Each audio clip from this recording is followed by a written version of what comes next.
আপনার সামনেই বিধানসভা নির্বাচন আসছে। আমাদের বিধানসভা নির্বাচনের প্রাক্কালে রাজ্য সভাপতি মাননীয় শ্রমিক ভট্টাচার্য সাংসদের কাছে বিভিন্ন স্তরে ভারতীয় জনতা পার্টির প্রাথমিক সদস্যপদ নেওয়ার জন্য অনেকে আবেদন করেছেন। আমাদের রাজ্য স্তরে এর জন্য একটা টিম তৈরি হয়েছে এবং মাননীয় সাধারণ সম্পাদিকা লকেট চট্টোপাধ্যায়ের নেতৃত্বে একটি স্কুটিনি কমিটি হয়েছে, যারা রাজ্য সভাপতি এবং প্রদেশের যিনি ইনচার্জ সুনীল বনসালজির অনুমোদন ক্রমে সময় সুযোগ মতো নির্দিষ্ট সূচনা দিয়ে বিভিন্ন স্তরে রাষ্ট্রবাদী দেশপ্রেমিক জনগণকে ভারতীয় জনতা পার্টিতে সামিল করার লক্ষ্য নিয়ে কাজ করবে। আমাদের লক্ষ্য, আমরা যে ৩৯% ভোট পেয়েছি সেটা ৫১% ভোটে পরিণত করা। সেটা করতে গেলে তো আমাদের যারা অরাজনৈতিক মানুষ অথবা যাদের বিরুদ্ধে কোথাও কোনো অভিযোগ নেই ভারতীয় জনতা পার্টির কর্মীদের বা সর্বস্তরের সহমতির ভিত্তিতে তাদেরকে দলের প্রাথমিক সদস্যপদ দেওয়ার কাজ ইতিমধ্যে বুথ স্তরে, মণ্ডল স্তরে, জেলা স্তরে শুরু হয়েছে। কয়েক হাজার পরিবার উত্তরবঙ্গের কোচবিহার থেকে মুর্শিদাবাদ হয়ে মেদিনীপুর ২৪ পরগনাতে বিভিন্ন স্তরে, কোথাও জেলা অফিসে এবং কোথাও বুথ স্তরে আমরা মূলত পরিবারগুলিকে উৎসাহিত করছি। রাষ্ট্রবাদী দেশপ্রেমিক পরিবার, সনাতনী পরিবার, আদিবাসী পরিবার, তাদেরকে আমাদের সঙ্গে আমরা এনে আমরা ১০% ভোট বাড়ানো এবং ৫০ লক্ষ বাড়তি ভোট আমাদের পক্ষে আনার জন্য একটি কর্মসূচি প্রদেশ সভাপতি শ্রমিক ভট্টাচার্যের নেতৃত্বে শুরু হয়েছে। রাজ্য স্তরেও সমাজের বিভিন্ন স্তরে যারা কাজ করেন, অধ্যাপক, শিক্ষক, ডাক্তার, অবসরপ্রাপ্ত আধিকারিক, বিভিন্ন পেশার সঙ্গে যুক্ত কবি, সাহিত্যিক, লেখক, এই ধরনের যারা বিনা শর্তে ভারতীয় জনতা পার্টিতে প্রাইমারি সদস্যপদ নিয়ে দলকে সমৃদ্ধ করতে চান, এমন অনেক আবেদন আগে গ্রহণ করা হয়নি, গত ২ সপ্তাহ ধরে গ্রহণ করা হচ্ছে। মাননীয় লকেট চট্টোপাধ্যায়ের নেতৃত্বে স্কুটিনি কমিটি অনেকগুলি কনসেন্ট লেটার বা আবেদনের পরিপ্রেক্ষিতে একটি শর্ট লিস্ট করেছেন। আজকে কার্যত তার শুভ সূচনা, এবং শুভ সূচনা করে পতাকা ধরিয়ে দেবেন আমাদের প্রাক্তন রাজ্য সভাপতি রাহুল সিনহা মহোদয়। আমরা পাশে থাকবো ওনার সাথে। আর আজকে ৩ জন ব্যক্তি এখানে যোগদান করছেন। এদের খুব বড় রাজনৈতিক পরিচয় নেই, কিন্তু এরা সমাজের অত্যন্ত ওপিনিয়ন মেকার, কৃতি মানুষ। ২ জন অধ্যাপক, অজয় কুমার দাস, তিনি আমাদের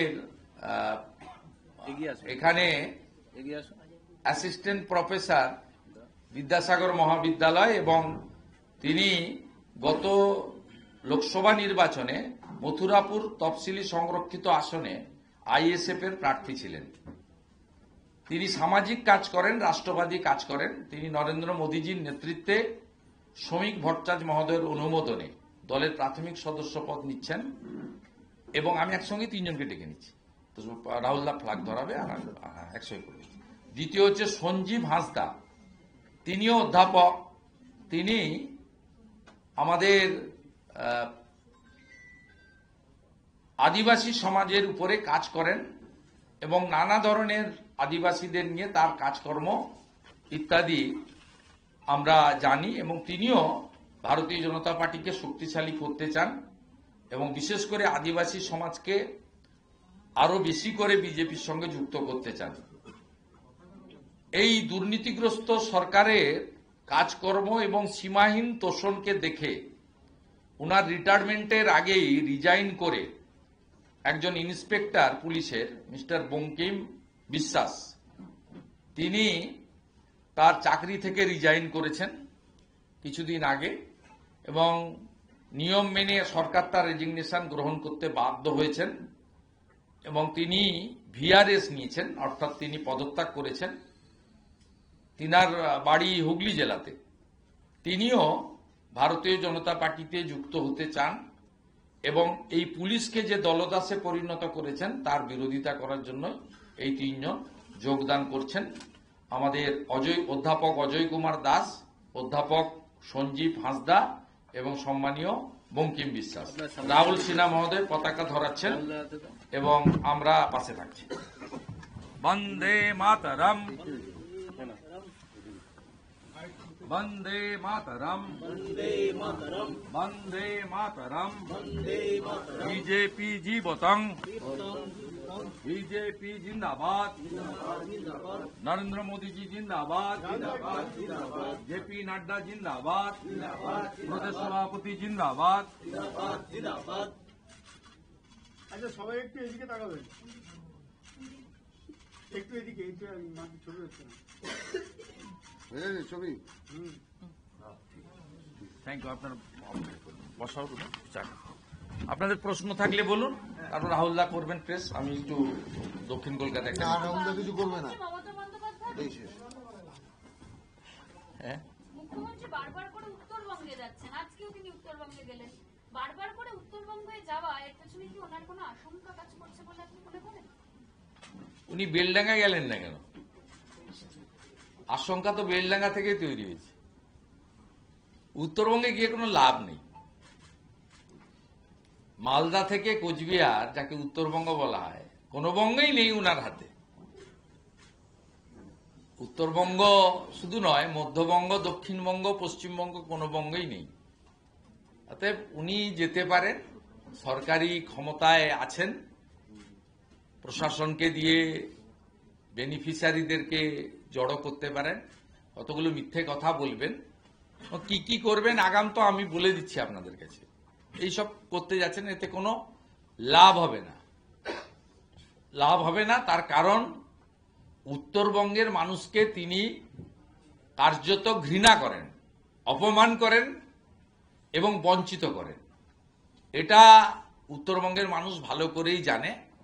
গণনা কেন্দ্রে অরবিন্দ মিনার নেতৃত্বে যদি বিজেপির কাউন্টিং এজেন্টদের গ্রেপ্তার না করত, তাহলে নিশ্চিত প্রামাণিকই জিতত। আজও বলি, নিশ্চিত প্রামাণিক কলকাতা হাইকোর্টে মামলা করেছেন, নির্বাচনী মামলা। সেই মামলায় যদি রিকাউন্টিং অর্ডার হয়, নিশ্চিত প্রামাণিকই জিতবে। মোট 1960টা বুথ কোচবিহারে, 1700 বুথ গোনা পর্যন্ত নিশ্চিত 60,000 ভোটে এগিয়েছিল।